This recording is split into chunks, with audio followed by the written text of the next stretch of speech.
వివాహ అనంతరం మరొకరితో ప్రేమలో పడుతూ ఉంటారు చాలా మంది. ఈ క్రమంలో భార్య భర్తను అడ్డుగా భావించి వారిని తొలగించడానికి హత్యలు పాల్పడుతున్న ఘటనలు ఇటీవల చాలా చూసాం. ఇక సహజీవనం పేరుతో అక్రమ సంబంధాలు నెరవేరుతూ కన్న బిడ్డలను కూడా కడతేర్చిన ఘటనలు ఉన్నాయి. ఇలాంటి పరిస్థితుల్లో ఓ మహిళ ₹1,50,00,000 వేచించి తన ప్రియుడిని సొంతం చేసుకుంది. అయితే ఆమె ఖర్చు చేసిన డబ్బు మర్డర్ కోసమో సుపారీ ఇచ్చి ఉంటుంది అనుకునేరు. కానే కాదు, తన ప్రియుడి భార్య నుంచి అతని కొనుక్కుంది. మీరు విన్నది నిజమే. ఈ ఆశ్చర్యకరమైన ఘటన భూపాల్లో జరిగింది. ఈ ఘటన గురించి వింటుంటే ఎస్వి కృష్ణారెడ్డి దర్శకత్వంలో వచ్చిన సినిమా గుర్తొస్తుంది కదా, అదేనండి శుభలగ్నం సినిమా.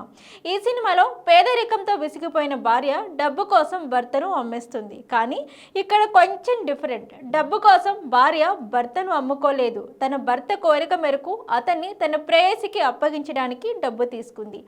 అది కూడా తన కుటుంబాన్ని పోషించుకోవడానికి. ఆ భార్య భర్తను విక్రయించింది. ఈ అరుదైన ఘటన భూపాల్లో చోటు చేసుకుంది. ఇక ఆశ్చర్యం ఏమిటంటే ఈ విక్రయం అంతా న్యాయస్థానం సాక్షిగా జరగడం విశేషం.